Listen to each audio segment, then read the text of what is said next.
dia yang membuat aku Auzubillahiminasyaitonirrajim. Bismillahirrahmanirrahim. Assalamualaikum warahmatullahi wabarakatuh. Alhamdulillahirabbil alamin. Allahumma shalli ala Muhammad wa ala alihi washabbihi wasallim. Rabbi israh li sadri wa yassir li amri wahlul 'uqdatam min lisani yafqahu qawli yafqahu qawli yafqahu qawli. Alhamdulillah. Terima kasih rekan-rekan dan berbahagia. Mari kita lanjutkan sesi belajar, kita rangkum bersama kali ini mengenai mata kuliah manajemen pemasaran sesi minggu inisiasi ke-10. Mari kita rangkum sejenak bersama saya, Sri Yusriani Sarah dari Bellon Denmark. Pada saat akhir pekan ini, baiklah rekan-rekan, ini adalah tentang strategi pemasaran untuk situasi tertentu. Ada pada salah satu bahan ajar, PPT, di minggu ke-10 ini. Pokok bahasan kita mengenai strategi pemasaran untuk ekonomi baru, strategi pemasaran untuk pasar baru dan sedang bertumbuh, strategi pemasaran untuk pasar dewasa dan mulai menurun.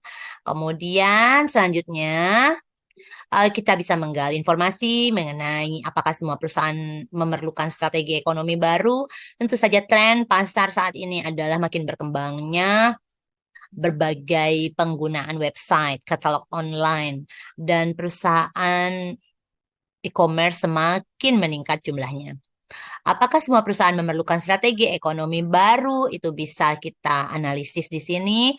Untuk aplikasi pemasaran, yang pertama tentu saja mengomunikasikan kebutuhan dan keinginan seorang pembeli pada penjual prospektif. Hal kedua, konsumen bergerak ke arah terbentuknya kesadaran merek atau brand awareness. Kemudian yang ketiga, proses pembelian barang atau jasa. Yang keempat, proses penyerahan barang atau jasa. Yang kelima, memperoleh dukungan atau layanan yang diperlukan konsumen setelah pembelian, ya. Layanan layanan purna jual. Kemudian dengan hal ini mendukung proses konsumsi atau penggunaan bagi pelanggan. Kemudian hal keenam, mengembalikan atau membuang produk yang sudah dikonsumsi atau tidak digunakan lagi, itu meskipun tidak selalu terjadi. Kemudian kita diberikan informasi bagaimana mengelola strategi ekonomi baru. Kemudian tentu saja ini adalah tentunya solusinya. Ada conceptual framework, ada kolaborasi lintas departemen dalam organisasi. Kemudian kita menggali berbagai hal. Dalam sesi diskusi ini juga tentu ada diskusi mengenai contoh perusahaan dalam menerapkan strategi pemasaran. Ketika ya perusahaan itu merupakan organisasi yang memang baru membangun pasar baru dan juga ada perusahaan yang memang sedang bertumbuh, geliat tumbuhnya karena tren pasar saat ini. Jadi ada dua strategi masuk pasar. Apakah organisasi ini merupakan perintis atau strategi perintis pasar itu artinya dia adalah brand utama yang dulunya kalau kita kenal pertama kalinya ada kehadiran brand itu jadi sampai sekarang disebut brand itu saja. Kemudian yang kedua ada strategi pengikut pasar atau follower. Kemudian kita dikasih em, berbagai informasi untuk kita perdalam mengenai pemahaman kita terhadap hal ini. Kemudian program pemasaran strategik bagi perusahaan perintis apa saja dan tindakan untuk meningkatkan kepuasan dan loyalitas pelanggan. Serta PR bagi setiap pemasar adalah tindakan untuk mendorong terbentuknya pembelian ulang serta untuk menyederhanakan proses pembelian ulang. Ini menjadi riset rekan-rekan di manajemen pemasaran ya. Ini salah satu favorit topik gitu ya, salah satu favorit tema. Jadi selanjutnya adalah strategi share growth bagi Selanjutnya adalah strategi sell growth bagi pengikut pasar, objektif pemasaran dari pengikut pasar, strategi menyerang secara frontal. Kemudian rekan-rekan ada strategi pemasaran untuk pasar dewasa dan mulai menurun. Artinya pasar dewasa itu tentu saja perusahaan atau organisasi yang sudah mapan memiliki hmm, objektif pemasaran utamanya itu selama ini em, sudah sangat kompak. Jadi dalam pasar dewasa mereka merasakan keberhasilan finansial. Sementara itu, saat adanya tantangan bagi pasar mapan, dalam objektif pemasaran utama dari para pesaing, ini bisa jadi eh, hal yang merupakan cabaran untuk mempertahankan pelanggan yang sudah ada. Kemudian yang tadinya ada keberhasilan finansial bisa jadi menurun atau berfluktuasi ya ketika adanya kompetitor yang semakin meningkatkan inovasi sehingga mereka memproduksi dengan biaya rendah, kemudian memiliki barang yang diproduksi atau jasa dengan kualitas yang lebih baik tapi dengan harga jual yang lebih rendah. Biasanya kemudian bisa jadi pasar mapan itu mengalami tantangan akan perpindahan pelanggan. Tidak semua perusahaan mengalami kedewasaan produk secara bersama-sama. Itu adalah salah satu tantangannya juga. Kemudian juga di sini ada tantangan bagi declining market, tantangan pasar menurun. Jadi bisa kita perdalam bersama dan ini memang merupakan hal yang kita temui keseharian sebagai individu atau SDM yang ada di departemen pemasaran. Jadi saat penjualan menurun, misalnya manajer menghadapi situasi apakah akan mengalihkan atau menutup kegiatan usaha yang dilakukan. Jadi tentu saja ada berbagai analisis mengenai hal ini, apa yang sebaiknya dilakukan. Berbagai pilihan strategik pada pasar dewasa, kemudian kita pada akhirnya diberikan em, tugas untuk menganalisis bagaimana kita sebagai orang-orang yang senantiasa memiliki passion dalam pemasaran untuk menjelaskan bagaimana pendapat kita mengenai situasi yang semisal tadi dijelaskan. Baiklah rekan-rekan, untuk hal ini dapat menjadi tambahan dalam rangkuman sesi ini karena beberapa waktu yang lalu memang FGDIS pernah melakukan diskusi berkenaan dengan materi ini. Saya tutup dulu share-nya. Jadi dalam contoh diskusi mandiri kita tentang strategi pemasaran untuk situasi tertentu yang mana tren yang saat ini terjadi adalah kita mengalami kemajuan teknologi canggih yang kian meningkat. Era digital juga tentu saja mempengaruhi urusan dalam perekonomian, terutama dalam hal lingkup kerja kita di pemasaran. Mengenai untuk situasi adanya kehadiran marketplace online telah mengubah sistem pemasaran konvensional menjadi lebih personal, lebih mudah dilakukan, dan lebih aman dalam melakukan transaksi.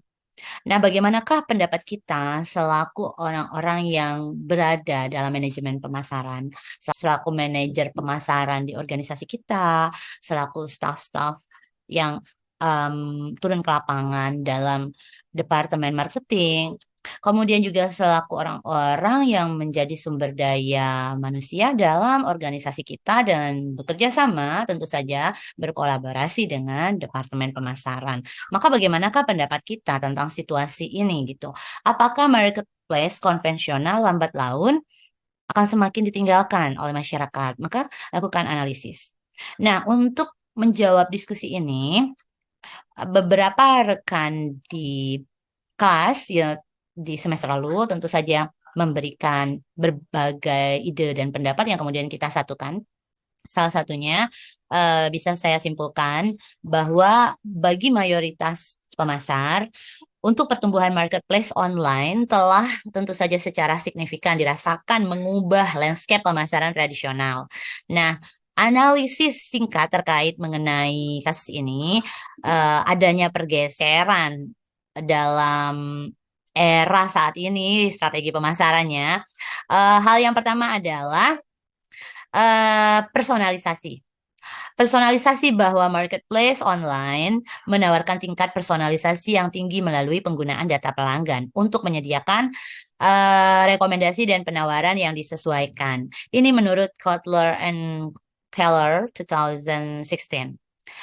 Dari hal ini kita bisa menyimpulkan adanya kelebihan tentu saja dalam marketplace online ini. Kemudian rekan-rekan, hal kedua mengenai kemudahan transaksi. Dirasakan sekali ya dengan adanya platform online memudahkan proses pembelian dengan transaksi yang tinggal klik klik klik. memilihnya dengan cepat dan interface yang user friendly. Itu menurut penelitian Chelfe and Alice Catwick 2019. Ini jadi termasuk juga bagian dari kelebihan marketplace online. Kemudian yang ketiga, keamanan transaksi. Ini adalah improvement dari marketplace online yang selalu melakukan analisis pasar dan kemudian terus-menerus meningkatkan protokol keamanan untuk melindungi data konsumennya atau pelanggannya dan melindungi transaksi finansial. Ini dibahas juga dari beberapa riset termasuk Edwards 2015. Dan ini sangat penting sekali. Kita banyak menjadi pelanggan di e-commerce atau marketplace online yang kita selalu merasa aman dalam bertransaksi di sana tentunya. Nah, mengenai masa depan marketplace konvensional. Marketplace konvensional menurut mayoritas banyak pemasar, tentu saja ini menghadapi persaingan yang semakin ketat dari platform online. Misalnya nih, marketplace konvensional dalam background ini adalah Sentrum. Jadi dikunjungi langsung oleh para wisatawan yang ada di Copenhagen. Jadi kalau untuk marketplace konvensional, pengalaman kita ketika berada di tanah air, itu tentu saja ada rasa lebih berkesan dalam berbelanja. Nah, kalau konsumen puas mengalami rasa sangat mengesankan berbelanja, tentu akan ada pembelian ulang. Nah, untuk itulah marketplace konvensional, walaupun menghadapi persaingan yang makin ketat dari platform online, tapi bukan berarti pasar-pasar tradisional ini sepenuhnya ditinggalkan. Ya, tidak. Jadi ada beberapa faktor yang tentu saja dapat mempengaruhi kelangsungan marketplace konvensional. Ini tentu banyak analisis dan riset dari rekan-rekan kita yang berada dalam ranah manajemen pemasaran terkait marketing untuk kunjungan turis-turis ya tentang bagaimana lokasi yang ternyata bisa makin dieksplor agar turis semakin suka mengunjungi lokasi tersebut. Kemudian misalnya terkait moto dari suatu kota dan em, produk-produk unik terbaru tren pasar saat ini itu menjadi em, riset yang berharga saat ini. Dan memang tugas kita dalam hal ini di Departemen Pemasaran tentu untuk semakin mengembangkan inovasi, adanya berbagai peningkatan, makin kuatnya gitu loyalitas pelanggan, maka tentu kita harus selalu melakukan analisis atau riset ya mengenai segmen pasar, mengenai perilaku konsumen ya, yang sejenis itu. Jadi dalam marketplace konvensional yang pertama tentu pengaruh yang saya ceritakan tadi, adanya pengalaman belanja. Ya, toko fisik yang seperti pada gambar ini. Kemudian kalau kita berkunjung ke pasar tradisional, contohnya ketika di tanah air itu, di kota Palembang, di kota Jakarta, Tangerang, Bandung, Jogja gitu ya. Terakhir ketika berada di Jogja dan Tangerang, Januari yang lalu, ketika berkunjung ke pasar tradisional, bukan saja banyaknya pilihan yang bisa kita lihat langsung dan dengan toko fisik itu tentu saja menawarkan pengalaman sensorik ya yang tidak dapat ditiru secara online. Jadi ketika kita melakukan kunjungan ke pasar tradisional dapat rekan-rekan rasakan biasanya ada tester ya kan. Jadi bisa mencoba sebelum membeli. Di sini juga ada bakery kadang di depan kedai bakerynya boleh dicicipin kue-kuenya gitu. Kalau suka ya bisa beli, kalau nggak suka juga no problem. Ada special budget dari kedai fisik untuk mencicipi calon pelanggannya gitu. Dan bisa jadi rekan-rekan pada saat ada apa kedai parfum juga ada yang untuk testernya gitu ya. Dan hal ini menurut riset Verhoeven et al. 2015 sangat dihargai oleh banyak konsumen. Ya, termasuk kita yang ada di sini, kita suka ya dengan pengalaman belanja yang seperti ini. Jadi ketika sebelum membeli, coba-coba dulu, ini cocok nggak nih pakaian yang saya pilih gitu. Kalau misalnya online, kita cuma um, betul-betul harus ketat mengukur apa sih ini cocok atau tidak gitu. Apalagi sepatu gitu ya, sepatu kita coba-coba dulu. Ini keren gak ya dipakai, benar-benar pas nggak di kaki, nyaman gak gitu. Itu tidak tidak sama belanja online dengan langsung ke toko konvensionalnya. Nah, kemudian hal kedua, dalam kepercayaan ya, trust dan keterlibatan komunitas. Kalau berkunjung ke pasar tradisional, wilayah konvensional di area kita di tanah air maupun yang ada di Eropa saat ini, em, kepercayaan dan keterlibatan komunitas itu sangat terasa, apalagi dengan tumbuh kembangnya UMKM ya. Jadi ketika kita berkunjung nih ada bazar UMKM di sini gitu kan. Kadang di suatu pasar konvensional di tanah air itu saya melihat ada abang tukang cendol mencicipi cendolnya gitu kepada ibu yang tukang nasi uduk gitu. Karena nasi uduknya memang udah mau habis, sudah siang. Kemudian silakan ini habis, habisin juga. Terus em, karena nasi uduknya masih ada sisa tapi sudah mau berakhir, udah tutup kedainya. Tapi nasi uduk tersebut tidak terlalu lengkap lagi lauk pauknya. Jadi si ibu juga ingin mencicipi itu kepada si tukang cendol. Dan terjadilah pertukaran. Jadi ada cara konvensional yang ternyata diterapkan, yaitu barter antara cendol dan nasi uduk begitu. Atau ketika rekan saya di UMKM barter sama temannya yang jualan bros, barter dengan minuman segar ya untuk jus yang sehari-hari memang harus diproduksi setiap hari dengan harga yang sama. Tapi itu terjadinya memang masih di pasar konvensional. Sementara ini bisa disebut keunggulan ini toko konvensional masih memiliki keunggulan dengan adanya keterlibatan ya engagement komunitas.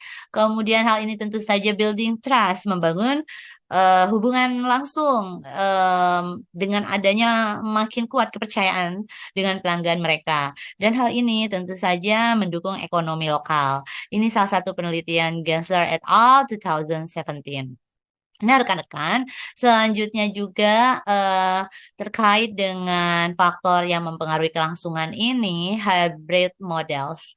Jadi sekarang banyak toko fisik kini mengadopsi model hybrid ini dengan memiliki kehadiran online yang kuat. Jadi ada e-commerce-nya untuk melengkapi operasi fisik mereka. Menurut Rick Bay 2011. Ya, misalnya ada perusahaan A sama perusahaan S gitu. Kalau memang buka online yang sangat ramai, setiap hari ada jam-jam tertentu, ada super sale begitu, tapi juga melakukan apa tetap adanya toko fisiknya. Kadang kalau di sini juga ada kedai yang misalnya secara fisik dia ada pekerja datang beberapa jam setiap harinya, jam-jam tertentu saja, tidak full dari pagi sampai sore, tidak seperti itu. Tapi itu em, punya marketplace atau e-commerce yang 24 jam memang selalu ramai. Bisa kita beli waktu pagi, tengah malam, sepanjang siang malam, dini hari semuanya bisa dibeli. Tapi kemudian eh, para karyawan datang ke toko fisiknya ya karena ada gudangnya untuk jam-jam tertentu. Jadi untuk kerapihan packing, untuk kemasan, untuk print eh, apa namanya informasi pelanggan dan alamatnya, datanya, kemudian untuk menyerahkan kepada distributor seperti itu. Nah, dengan adanya hybrid models, ini adalah faktor yang juga mempengaruhi kelangsungan pasar konvensional untuk terus bersaing dengan tren terbaru pasar digital atau marketplace online saat ini. Jadi kesimpulannya, meskipun marketplace online tumbuh pesat dan makin membawa perubahan pada praktek pemasaran secara global, marketplace konvensional masih memiliki tempat di hati masyarakat, ya masih disukai oleh banyak pelanggan. Jadi marketplace konvensional masih memiliki peran penting dalam ekosistem retail. Dengan beradaptasi melalui inovasi dan pengalaman pelanggan yang unik, mereka dapat tetap relevan di pasar yang terus dinamis ini. Dan referensi semuanya berasal dari Kotler Pay and Keller 2016, yang saya sebutkan tadi, Cavery D and Alice Chadwick 2019, Edward S 2015, kemudian Lee Tompkins Y et al 2017, dan lainnya. Dan dengan analisis dari beberapa paper atau manuskrip informasi di bahan ajar kita, ini menunjukkan bahwa meskipun marketplace online itu selalu menawarkan kelebihan, keunggulan, tentu tetap masih ada faktor-faktor yang mempertahankan relevansi marketplace konvensional. Jadi, strategi pemasaran yang efektif di masa hadapan kita ini tentu bisa mempertimbangkan kekuatan dua jenis marketplace dan selalu mencari cara untuk berkolaborasi untuk mengintegrasikan keunggulan dalam model bisnis yang sinergis. Nah, berkenaan dengan itu, bagaimana pula untuk para praktisi di bidang manajemen pemasaran yang menghadapi pergeseran dari pasar konvensional ke pasar online? Nah, kalau organisasi kita mengalami pergeseran dengan departemen R&D, kita harus selalu berinovasi, mengembangkan bagaimana tetap stabil, laba, tetap memiliki kekuatan loyalitas pelanggan yang baik, maka berikut adalah beberapa tips strategis bagi kita praktisi. Yang pertama adalah mari mengintegrasikan omni-channel approach. Jadi sinergikan pengalaman belanja offline dan online. Gunakan data pelanggan untuk menyediakan pengalaman yang kohesif dan mulus di semua kanal. Menurut riset Brain Yolson et al. 2013, kemudian hal kedua, kita fokus pada customers experience. Jadi harap selalu kita ingat bahwa sebagai praktisi selalu ada riset, kita melihat bagaimana segmen pasar, kita selalu meningkatkan pengetahuan mengenai perilaku konsumen, dan juga tentu investasikan dalam menciptakan pengalaman pelanggan yang unik dan mengesankan di toko fisik. Seperti layanan pelanggan yang selalu ramah, eh, selalu siap dan memiliki kata-kata serta atmosfer yang baik meskipun konsumen mungkin mengalami hal yang kurang menyenangkan di kedai fisik begitu. Makanya suasana toko hendaknya memiliki aura atmosfer yang membuat nyaman dan kegiatan in-store yang menarik. Ini bisa kita baca pada paper Lemon and Verhoeven 2016. Kemudian lagi tipsnya adalah mari selalu mengoptimalkan pemanfaatan teknologi. Jadi implementasikan teknologi seperti augmented reality atau virtual reality untuk memberikan pengalaman belanja yang inovatif. Tentu saja ini sudah banyak kita rasakan di e-commerce yang ada di tanah air, eh, tapi juga terus berinovasi di toko fisiknya. Ini menurut riset Pantano 2014. Kemudian lakukan pula pengembangan personalisasi. Jadi ketika berubah dari konvensional menjadi lebih banyak eh, melakukan transaksi online, maka gunakanlah analitik data untuk memahami pelanggan dan personalisasi penawaran serta meningkatkan komunikasi. Vedel and Cannon 2016. Dan kemudian tips selanjutnya adanya penguatan komunitas. Ya, kita kan seringkali punya tugas untuk mengirimkan email kepada pelanggan, untuk memberikan informasi promo, untuk adanya forum-forum pelanggan atau konsumen yang intinya bisa selalu ada servis purna jual begitu. Dan dengan ini adanya penguatan komunitas dan selalu menjaga trust. Nah, untuk membangun komunitas dan kian trust mengenai kepercayaan ini selalu ada kegiatan pemasaran lokal, kemudian untuk adanya sponsor dan kemitraan komunitas. Ini diingatkan dalam paper Morgan et al. 2015. Kemudian tips selanjutnya adalah selalu cepat atau fleksibel dalam responsif. Jadi responsif dan fleksibel ini penting sekali ketika adanya masa transisi dari konvensional kepada online. Ini sangat berguna dalam merespon tren dan perubahan kebiasaan berbelanja konsumen atau pelanggan kita. Ini menurut riset dari Petrovich and Cuthbertson 2014. Yang selanjutnya adalah tips buat para praktisi bahwa perlunya mengoptimalkan keberadaan digital. Jadi perlu mengembangkan keberadaan digital yang kuat melalui pemasaran yang semakin terintegrasi di media sosial, SEO, dan konten online yang menarik. Ini banyak riset terkait hal ini termasuk dalam paper Cafe and Alice Chadwick 2019. Kemudian yang perlu diterapkan adalah perlunya strategi harga dinamis. Terapkan strategi bagaimana harus selalu ada penetapan harga dinamis. Ya, kan ini sering kita rasakan ya kalau kita berbelanja online. Yang tadinya harganya 150.000 kalau belinya dua jadi em, dipotong sekian persen, belinya 3 jadi dipotong sekian persen, belinya selusin jadi lebih lagi untung seperti itu. Jadi sudah ada hitungan dengan detail bagaimana tetap ada laba ketika melakukan penetapan harga yang dinamis tersebut. Dan dengan adanya juga promosi yang bersaing, ini tentu akan sangat menarik pelanggan online dan pelanggan offline yang memang mau datang ke kedai fisik kalau organisasi masih melakukan hybrid model tadi seperti yang dijelaskan di awal. Kemudian salah satu riset Huang and Serigolo 2014 membahas hal ini.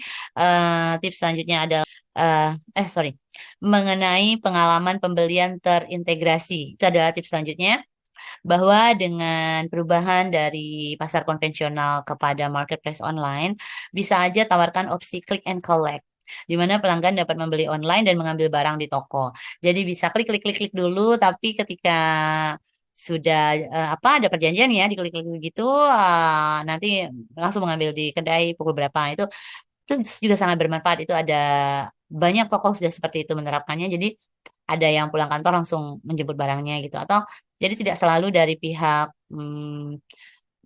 penjual yang mengirimkan barang, tapi bisa jadi itu sang pelanggan yang mengambil barang di toko. Dan itu bisa saja menggabungkan kenyamanan online dengan adanya pengalaman yang menyenangkan, yang berkesan bagi pelanggan in-store. Ya, Verhoeven et al. 2015. Kemudian tips yang paling penting juga adalah adanya pendidikan dan pelatihan tentu bagi sumber daya manusia, khususnya yang dibahas saat ini adalah di Departemen Pemasaran. Berikanlah pendidikan dan pelatihan kepada tim penjualan tentang produk dan teknologi baru untuk meningkatkan interaksi dengan pelanggan. Ini adalah salah satu riset Trival et al. 2017. Jadi begitu rekan-rekan dan berbahagia, semoga bermanfaat dan senantiasa semangat belajar. Dari saya di sini tidak henti-hentinya mengingatkan untuk saling berkirim doa. Semoga sehat selalu, semangat berprestasi, semangat berkarya. Happy learning, happy working, and happy researching. Saya Sri Sarah dari Bill Denmark. Wassalamualaikum warahmatullahi wabarakatuh. Semangat berkarya, sehat selalu.